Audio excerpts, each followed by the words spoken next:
l'émission Parole de femmes. En ce début d'année, nous voulons apprendre à dire non à la pression. Et aujourd'hui, nous allons voir et apprendre ou réapprendre ensemble comment dire non. Non aux distractions, non à certaines relations, non à certaines occupations aussi, pour pouvoir dire oui à ce qui compte réellement et dire oui au plan de Dieu. Alors les filles, je vais m'adresser à Aurélie.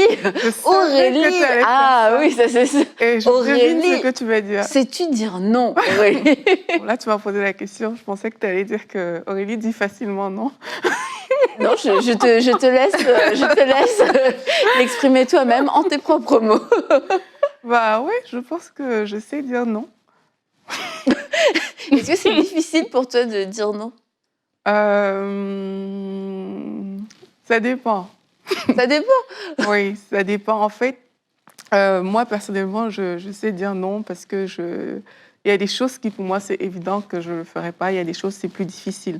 Et l'un des points que j'aurais aimé traiter aujourd'hui, vas-y, Aurélie, puisque tu as la parole. Quelquefois, on a des difficultés à dire non à cause de la personne qu'on a en face de soi. C'est pour ça que je dis ça dépend. Parce qu'il y a des personnes pour qui c'est facile de dire quand même non parce qu'il n'y a peut-être pas un vécu derrière, il n'y a pas beaucoup de choses qui vous lient.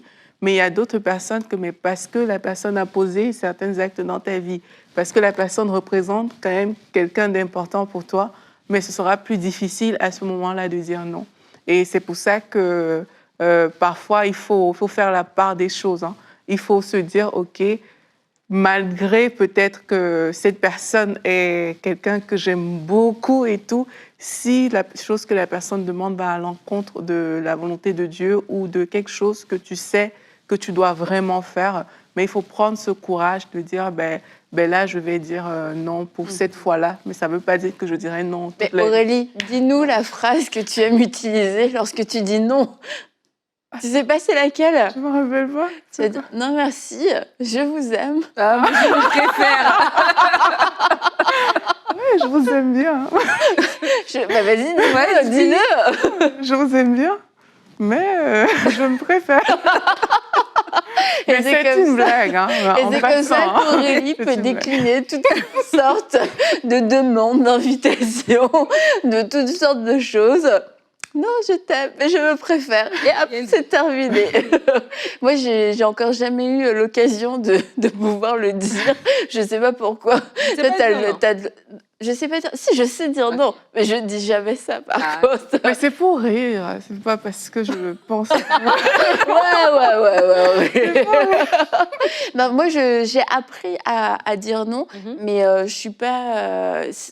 J'ai dû apprendre en fait à dire non et c'est même pas parce que les gens me forçaient et tout ça, c'était moi en fait, j'étais dans un mode faut dire oui à un maximum de gens et je pensais que c'était une qualité. Je me le suis jamais vraiment dit parce que je réfléchissais pas autant à l'époque, mais avant de faire des émissions, il y a plein de choses, tu mets pas des mots sur ce que tu fais, mais je pense c'est pour moi c'était une qualité en fait de dire oui, ça veut dire je suis disponible, ça veut dire je suis là, je suis OK pour ça, oui, je suis OK pour t'aider, oui, je suis OK.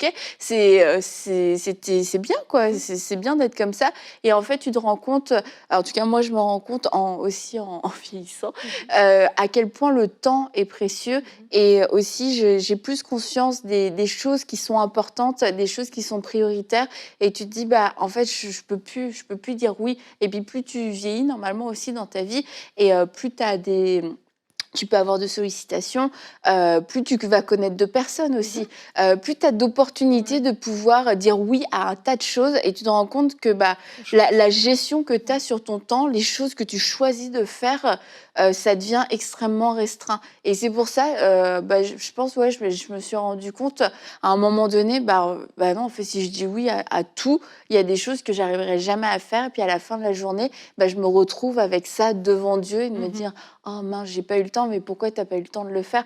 Ah oui, c'est parce que j'ai dit oui à ça, c'est parce que j'ai dit oui à ça, c'est parce que j'ai dit oui à ça. Et pour moi, c'était plus, pas comme Aurélie, mais vu que je pensais que c'était une qualité, Et une qualité pour moi, mais aussi une qualité pour les autres, c'est de pouvoir t'affranchir et puis te dire, bah, c'est pas mal de dire non, c'est pas un défaut et c'est pas un rejet de l'autre, c'est pas, c'est ça, c'est pas un défaut. Et quelquefois, tu te mets toi-même des jougs et c'est pas les autres qui te forcent à faire des choses. C'est sûr, on a parlé de l'environnement toxique, des gens, etc. Mais sincèrement, en ce qui me concerne, la plupart du temps, c'était moi qui m'imposais ce genre de choses. C'est pas les gens qui me forçaient à dire, à faire des choses. Moi, je me rappelle quand j'étais ado, mon pasteur avait prêché et il parlait dans un commentaire dans sa prédication et il disait qu'à un certain âge, je ne me rappelle plus c'était quel âge qu'il avait dit, je crois que c'est dans la vingtaine, qu'une journée vaut une journée et qu'après un certain âge, une journée vaut 2 journées. Dans le sens où le temps, justement, nous manque et chaque chose qu'on doit faire doit compter. Et ça m'était resté, en fait, ce petit commentaire qu'il avait fait. Et justement, par rapport à dire non, et aujourd'hui, on parle spécifiquement même par rapport à dire non pour dire oui à Dieu et dire oui à ce que Dieu veut faire dans nos vies. Je crois que c'est un des éléments. Moi aussi, je me rappelle beaucoup plus jeune, c'est ça, tu veux dire oui. Et puis, en plus de ça, les gens savent qu'ils peuvent compter sur toi. Quand ils te demandent de faire quelque chose, tu le fais de bon cœur, tu le fais vraiment avec toute ton énergie. Et puis, avec le temps, je me suis dit, ben, tiens, il y a des choses qui sont bonnes que je peux faire. Oui, ça va avoir un impact, entre guillemets, moindre. Mais il y a des choses que Dieu m'appelle à faire. Et ça, c'est vraiment important. Et Dieu s'attend à ce que je puisse faire de plus rendre compte. Et c'est des choses aussi qui vont avoir un impact beaucoup plus grand. Et du coup, c'est là que tu commences à passer sur la balance un peu ce que tu choisis de faire. Et des fois, quand on dit non, on a l'impression qu'on n'est pas une bonne personne. On a l'impression que voilà, les gens, ils vont plus nous aimer ou bien ils voudront plus revenir nous voir par la suite. Mais quand je comprends, quand quelqu'un me demande de faire quelque chose, ou ça peut être même une activité, hein. Et comme tu dis, c'est vrai, avec le temps, oui, on connaît plus de personnes, on a plus de responsabilités. Les journées, les week-ends se remplissent très, très rapidement. Et là, tu te dis, ben, attends, si je dois aller à un mariage, à une réception, à ceci, à cela, ben, c'est des activités qui sont bonnes, mais qui vont t'enlever du temps, les mêmes 24 heures que tout le monde a, que tu pourrais faire autre chose. Moi, ça fait tellement longtemps que je ne suis pas allée à un mariage. Nous, tu vois, invitez-moi. Mais tu vois, nous, par exemple, les mariages, quand on a commencé à pas aller aux réceptions, on allait à l'église, évidemment, on est les pasteurs. on allait à l'église, mais on a commencé à dire on ne peut pas venir aux réceptions. Tu vois, on va à certaines réceptions, mais parce que tu vas y aller, tu vas sortir de là, il va être 22h, 23h. Toute ta soirée, elle est finie. Tu peux faire les mariages toute tu la vois, saison. C'est ça. Et au début, la première fois, c'était vraiment gênant, tu vois, parce que c'est vrai que c'est beau, on veut célébrer, c'est bien, mais encore une fois, c'est question de choisir, tu vois. Ouais. Et puis tu dis non, on vous aime beaucoup, mais vraiment non. Là, on peut juste arrêter à tel niveau. Et en fait, après, les gens, ils savent que, ils respectent, et puis voilà. Ouais, quand vous parlez, en fait, toutes les deux, je réalise que c'est important, en fait, de se dire que représente non pour moi. Parce que là, Annabelle disait tout à l'heure que c'est être disponible. Quand tu dis oui, si tu dis non, c'est comme si tu n'es pas disponible. Et pareil aussi dans ce que tu disais. Et moi, je me dis, en fait, les personnes qui nous écoutent aujourd'hui doivent se poser la question, que représente dire non pour moi? Et par exemple, moi, quand je dis non, par exemple, à certaines choses, et je le dis même souvent vite, hein, parce que dans ma tête, non, mais c'est vrai, vous allez réaliser, c'est que dans ma tête, je me dis, mais si la personne a une réponse rapide, je ne veux pas lui donner comme un faux espoir. Si elle a une réponse rapide, elle peut comme vite trouver des solutions. Mais là, tu as l'impression que tu aides quelqu'un, en fait, tu vois, quand tu fais ça. Mais Laisse-moi t'aider à la veille aujourd'hui.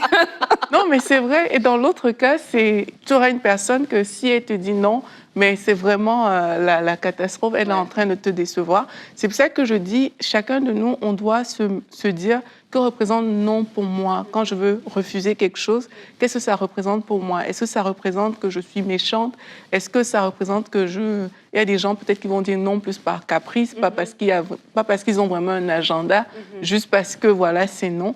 Est-ce que c'est plus dans ce sens-là que je dis non? Ou alors est-ce que c'est vraiment parce que je veux faire gagner du temps à la personne, un peu comme je disais tout à l'heure. Donc c'est bien de mettre les mots nous-mêmes sur ça, parce que c'est des réactions qu'on a, c'est des choses que ça vient créer en nous, et ça peut même nous faire dévier de la volonté de Dieu, parce qu'on a juste une mauvaise compréhension de ce que dire non va signifier en fait pour nous-mêmes et pour les personnes en face. Donc faisons cet exercice de dire, mais moi quand on me dit non, ou même moi quand je dis non, qu'est-ce que je ressens, qu'est-ce que ça crée en moi? Et je pense que ça va déblayer le chemin. C'est qu'on parle souvent des blessures du passé, des choses comme ça. C'est des choses parfois qui sont en toi. Tu ne réalises pas que, voilà, parce que tu as juste une perception du mot non, ben, ça peut venir entraîner différentes choses dans ta vie qui n'auraient pas lieu d'être. Et ça va t'aider justement à savoir dire non, en fait, en expliquant aux gens. Ben, tu vois, là, quand je vous entends parler, je peux te dire, c'est pas que je veux pas être disponible pour toi, tu vois, mais je ne veux pas te faire une fausse promesse, par exemple. Et ça, c'est déjà différent de... Je vais même dire, je vous aime tous, mais je veux vraiment... Demain, on va parler Des gens. Ouais, c'est ça. Que pour, c'est quoi Décevoir les gens. Comment éviter de décevoir les gens. Et une des façons, c'est de dire non, mais aussi de le dire, d'apprendre à le dire de certaines façons, apprendre à expliquer parce que non. Quelquefois, ça peut être un peu violent, ça peut donner place à plein d'incompréhensions. Et donc voilà. Mais c'est sûr qu'aujourd'hui aussi, dans le fait de savoir dire non, c'est aussi de savoir... Si on ne dit pas non à certaines choses ou à certaines personnes, on ne pourra jamais dire oui à Dieu. On ne pourra jamais dire oui à ce qui compte vraiment. Et on ne peut pas vivre dans un non complet, dans un non permanent où je dis non à tout. Mais ce n'est pas un non qui est gratuit, c'est un non parce que je dois faire des choix et parce que Dieu me fait confiance avec cette vie. Il m'a donné des choses, il m'a confié des choses. Comme tu l'as dit hier, tu l'as rappelé, Nadine, on est appelé à faire certaines choses, Dieu a préparé des œuvres bonnes pour nous, mais comment est-ce que je vais pouvoir accomplir ces œuvres bonnes si j'accomplis tout un tas de choses que Dieu ne m'a pas demandé? Et quand on remet les choses à leur place, les priorités, bah, ça va être beaucoup plus facile de pouvoir dire non. C'est pas non, j'ai pas envie, non, je t'aime pas. C'est bah non, j'ai autre chose à faire. Et quand on a des obligations dans la vie, bah, le non vient naturellement. Quand tu as un travail de 8h à 16h, est-ce que je peux passer de voir à 10h? Non, je suis pas là. Est-ce que tu as un rendez-vous chez le coiffeur à 11h? Non, parce que je ne suis pas disponible. Et en fait, c'est un non qui doit devenir au fur et à mesure naturel. Mais on ne saura pas à quoi dire non si on ne sait pas à quoi dire oui. Et c'est ça, on doit chercher à quoi on doit dire oui. Et en ce début d'année, on veut vous encourager à chercher quelle est la volonté de Dieu, quel est le plan de Dieu pour vous, quel est le chemin d'obéissance de Dieu pour vous. Et on en a parlé hier. Mais c'est important de savoir ce que Dieu a pour nous, sinon on va avancer un petit peu dans le vide. Et il y a même des bonnes choses qui peuvent arriver au cours de l'année auxquelles on risque de dire oui, mais qui sont une totale distraction. Je pense à une promotion. Tu te dis, la promotion, j'ai prié, une promotion, c'est le succès, j'ai réussi. Mais en fait, cette promotion, elle peut être totalement une distraction dans ton chemin. Elle peut être une distraction cette année dans ta vie parce qu'elle va te prendre tout ton temps, parce qu'elle va t'amener à voyager, elle va t'amener à être loin de ta famille cette année précisément où tes enfants peut-être avaient besoin de toi. Et ça me fait penser à cette histoire de Jésus quand il dit, il se retire parce qu'il savait qu'ils allaient vouloir le faire roi et que c'était pas son temps. Et il y a des moments, on peut être sacré roi, dans le sens où on peut avoir une promotion, mais la solution dans le cœur de Dieu, c'est de se retirer. Parce que la promotion, c'est pas le temps, c'est pas le bon moment, c'est pas le plan de Dieu. Ce sont des plans humains, ce sont des réussites humaines. Mais si on n'a pas pris le temps avant de savoir quel était le plan de Dieu pour notre vie, on va avancer avec les circonstances. Et puis quand c'est des bonnes circonstances, alléluia, gloire à Dieu, c'est toi Seigneur.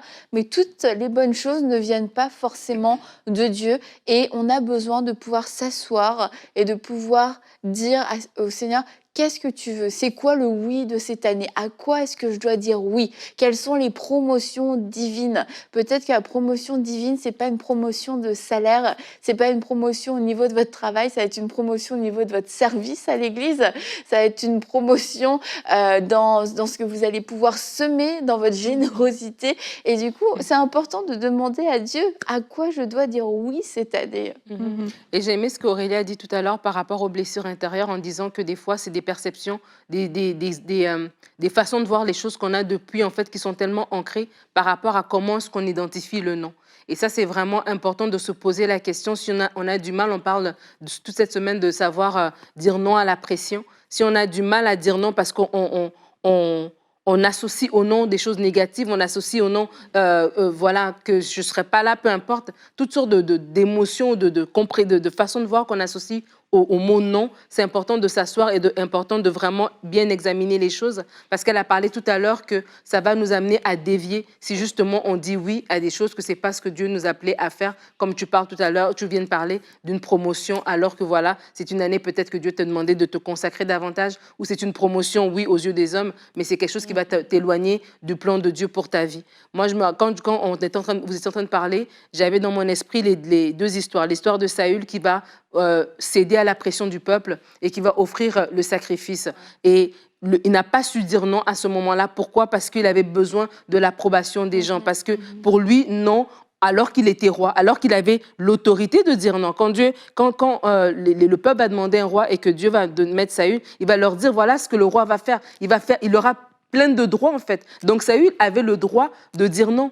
Mais parce qu'il avait une mauvaise façon de voir le mot non, il a cédé à la pression et ça l'a fait sortir. Dieu l'a rejeté, en fait, comme roi. Mais on voit plus tard dans le Nouveau Testament, on va voir que Paul, à un moment donné, il va devoir aller à Jérusalem. Et il savait qu'il allait de toute façon à sa mort. Et les gens autour de lui vont lui dire, non, reste avec nous. Et ils vont pleurer. Et Paul va leur dire, bah, arrêtez de pleurer, vous me brisez le cœur. Je dois y aller. Et tu vois, c'est deux situations où des noms, le fait d'avoir dit non a vraiment joué un rôle dans la destinée. Le fait que Paul a dit non à ces personnes de ne pas rester là, ben ça a joué un rôle dans sa destinée. Il est rentré pleinement dans l'appel complet que Jésus lui avait donné sur le chemin de Damas. Le fait que Saul a pas surdit non, ben lui, il est sorti de la grâce que Dieu l'a fait de devenir roi parce qu'il n'était même pas dû à être roi. Donc ça veut dire que savoir dire non, la pression et tout ça, c'est pas un sujet juste comme ça au hasard, c'est vraiment important. Et alors qu'on est en début d'année, peut-être qu'on n'a jamais eu le temps de prendre une réflexion sérieuse par rapport à ça, mais peut-être c'est le temps de le faire. Et ça peut commencer par des petites choses, par viens un anniversaire, par rends-moi ce service, aide-moi à déménager, des petites affaires, mais ou bien des choses beaucoup plus grandes comme une promotion, etc. C'est important justement de mettre le ressenti qu'on a par rapport aux gens sur l'autel. Parce que ce n'est pas toujours facile de dire non. Quand on parle comme ça, il y a des personnes qui peuvent penser que, OK, il suffit juste que demain, quelqu'un me demande quelque chose et puis je lui dis non, ça ne fonctionne pas. Mais la réalité, c'est que parfois, c'est difficile. Quand tu as peut-être ton père devant toi, ce ne sera pas évident pour toi de lui dire non, même si tu sais que, OK, ce qu'il me demande, ce n'est pas forcément dans le plan tel que Dieu m'a montré. Et il y a aussi ces choses-là qu'on doit amener devant Dieu pour dire, Seigneur, apprends-moi à dire non, en fait. Et je crois que quand on va le faire, Dieu va même nous donner des stratégies. Il y a des personnes, il ne faut pas répondre tout de suite parce qu'elles savent tellement pas dire non, ça ne fait pas partie de leur vocabulaire, au point où le naturel pour elles, c'est juste dire oui, OK, d'accord. Donc, du coup, c'est de se dire, parfois, Dieu va te mettre peut-être en tête de dire je répondrai plus tard. Et puis, tu pourras aller trouver la force dans le Seigneur pour pouvoir dire à la personne, en fait, je ne pense pas que ce sera possible. Donc, c'est important d'amener ça devant Dieu et de laisser Dieu nous remplir parce que même par rapport à nous-mêmes, même à nous, il faut dire non, parfois. Et je crois que c'est plus difficile de se dire non, même à soi-même, par rapport à une autre personne. Mais dans la présence de Dieu, plus il va te remplir de sa volonté, mais mieux tu sauras dire non aux autres et à toi-même. Quand tu vas voir que, OK, peut-être ton indiscipline te pousse à toujours vouloir faire des choses qui ne cadrent pas avec la volonté de Dieu, mais là, tu vas pouvoir dire non à cette indiscipline qui fait partie de ta vie pour t'ajuster au plan de Dieu conformément à ce qu'il a prévu pour toi. Et c'est bien, du coup, de travailler avec un agenda ou avec un calendrier, n'est-ce pas, Nadine? Pour protéger, quand on protège son temps, on protège notre destinée. Et si il y a des blocs de temps, on se dit non, là, peu importe ce qui rentre, ce sera non, parce que j'ai besoin de ce temps-là pour prier, j'ai besoin de ce temps-là pour réfléchir, j'ai besoin de ce temps-là pour développer certaines choses, pour écrire, etc. Bref, pour créer, parce que sinon, on va être constamment submergé. Et j'écoutais dernièrement un podcast, un pasteur, il est chef d'entreprise, et vraiment, il a beaucoup de gens sous son... Son leadership. Ouais, voilà. J'allais dire sous son emprise, mais c'est très bien. Et en fait, il expliquait comment il gérait son temps, mais c'était un truc de fou. Mais je me dis... Mais d'un autre côté, il en est là parce qu'il a fait ça, parce qu'il a appris à faire ça, puis il a dit qu'il a fait un burn-out et que c'est son burn-out qui lui a fait poser certaines actions en lui disant bah non, tu peux pas continuer comme ça parce qu'en fait, tu vas constamment retomber dans ce même piège. Donc, il a appris à dire non à certaines choses. Il est hyper rigide, mais il est hyper obéissant au système que lui-même a mis en place. Si tu parlais des mariages et tout ça, des anniversaires, et il disait, lui, il marie que des gens de son staff qui sont en poste de direction ou les gens de sa famille. Mais sinon, il dit, je marie pas les gens parce que sinon, je ferais 3 mariages par semaine. Et moi, j'ai une famille aussi. Et il expliquait que c'était toujours, au final, ce qu'il y avait de plus précieux dans ta vie qui allait te trinquer. Que ce soit ta femme, ton mari, tes enfants et les choses que Dieu t'a confiées, c'est les choses les plus importantes qui vont être délaissées. Et c'est les choses dont aussi tu as le plus besoin, au final, pour te sentir épanoui. Donc oui, il était extrêmement rigide dans la gestion de son temps, mais c'est comme ça que, il réussit, c'est comme ça qu'il arrive encore à réussir et puis à garder ses priorités en place. Je parlais avec quelqu'un récemment et la personne allait faire un programme et puis j'ai dit à la personne, mais ça marchait vraiment pas dans son agenda, mais la personne se sentait obligée de le faire et elle est allée le faire. Et j'ai dit à la personne, est-ce que dans 20 ans, tu vas t'en rappeler? Est-ce que ça vaudra la peine dans 20 ans? Et c'est en fait, des fois, il y a des questions comme ça qu'il faut se poser. Est-ce que dans 5 ans, tu t'en rappellerais que tu étais allé à cet anniversaire, que tu crois que tu dois absolument y être au détriment de toutes les autres choses que tu dois faire? Et ça nous permet de jauger un petit peu les choses. Mais aussi, j'ai envie de parler aux gens à l'autre côté de la médaille, de savoir aussi recevoir le non des personnes. C'est aimer aussi quelqu'un. Ça, c'est demain. C'est demain qu'on fait ça? Bah ouais, pour décevoir. Recevoir le non. Comment éviter de décevoir les gens? Ah, d'accord. En plus, j'ai envie de faire mon allô les filles. Ah oui, ok, d'accord, ça va. Sorry, ma sœur. Alors aujourd'hui, c'est moi qui réponds à la question. Ah, c'est vrai.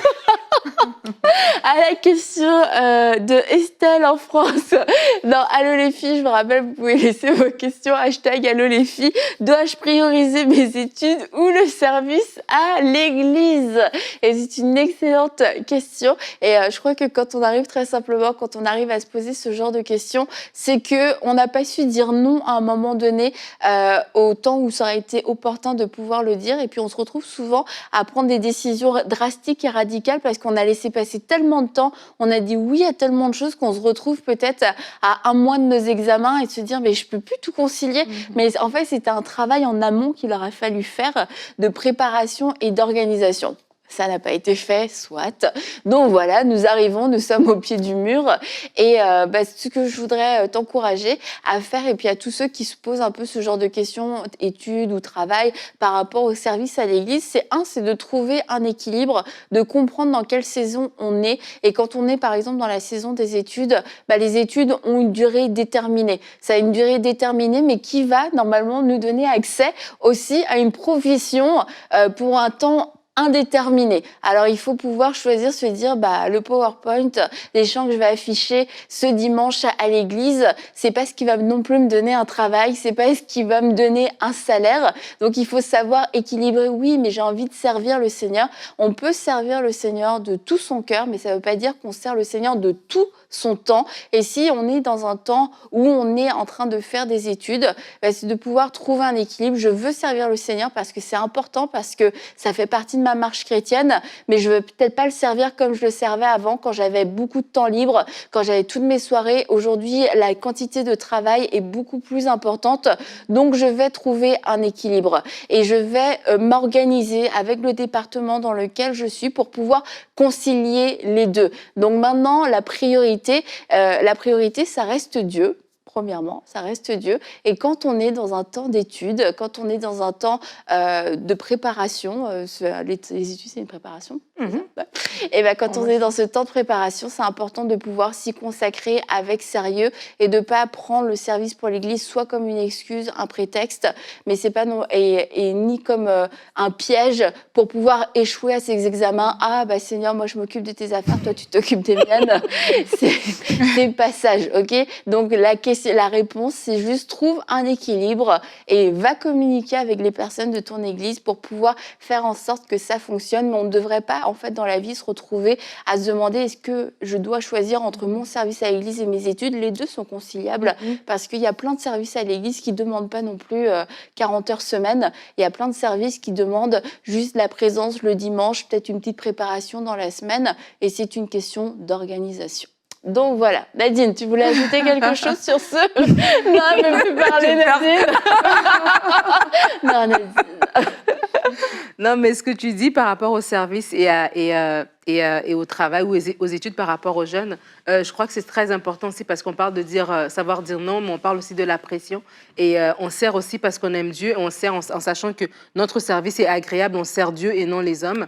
Et c'est important aussi de dire, je sers Dieu dans tout. Des fois, on met comme une boîte que notre service, c'est que le dimanche matin. Mais quand tu vas au travail et que tu représentes le royaume de Dieu de la bonne façon, tu sers Dieu. Quand tu vas à ton école, tu fais tes travaux et que tu es en train d'avancer vers un travail dans lequel Dieu t'appelle aussi à évoluer et à manifester sa gloire et manifester ses œuvres, tu sers aussi Dieu. Et je crois que pour des étudiants qui se retrouvent dans ce cas de figure, c'est question, des fois, on est en train de réfléchir dans notre tête et on se met comme des ultimatums où on a l'impression qu'on doit choisir entre A ou B et c'est fini. Mais des fois, juste d'aller voir son responsable et puis il va te dire, OK, tu sais quoi, comme c'est la période des examens, peut-être on va se passer les réunions des jeunes, peut-être tu vas juste venir le vendredi soir, voilà, préparer la salle, comme ça le samedi, tu es libre pour faire tes études. Peu importe, il y a toujours une solution, mais c'est de se dire, je sers Dieu tout le temps. Voilà, ça se décline le dimanche, mais la semaine aussi, je sers Dieu par rapport à mes études et ça va nous aider à prendre les bonnes choix. Et par rapport aussi à la fidélité avec laquelle je vais faire ce que Dieu m'appelle à faire dans cette saison. On en a souvent parlé, notamment les mamans à la maison, le fait de ne pas pouvoir aller à toutes les réunions, de ne pas pouvoir participer à tout. Quelquefois, ça peut être une frustration, mais si on regarde à Dieu qui ne nous demande pas d'assister à toutes les réunions, on vous encourage à participer aux réunions de votre église locale.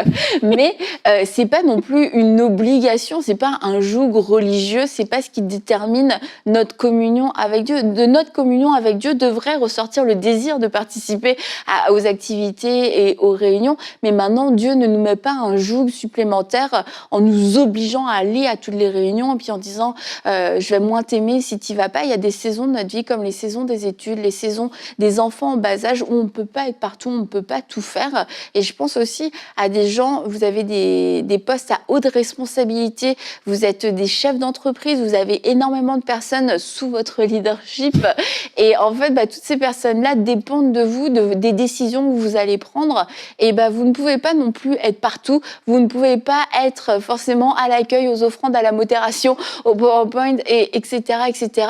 Mais parce qu'il y a des gens que Dieu vous a confiés, peut-être dans une autre forme qu'est l'Église, mais sous la forme de votre entreprise, qui dépendent de vous, qui dépendent de la qualité de votre travail, de la qualité de vos décisions. Et ces qualités, les qualités de vos décisions dépendent de votre communion aussi avec lui. Donc, encore une fois, tout est question d'équilibre. Trouvez, cherchez dans la présence de Dieu ce que Dieu vous appelle à faire pour pouvoir dire oui à ces choses et les non vont naturellement s'imposer à vous, en tout cas vont surgir. Et sachez que c'est impossible de dire oui à tout. Si vous dites oui à tout, c'est certain que vous passez à côté de ce que Dieu a précisément pour vous, soit carrément totalement à côté, ou alors vous y passez au niveau de la qualité parce que vous n'allez pas pouvoir accomplir pleinement ce que Dieu vous a confié. Alors, apprenez à dire non, mais dites oui pour demain, pour une prochaine émission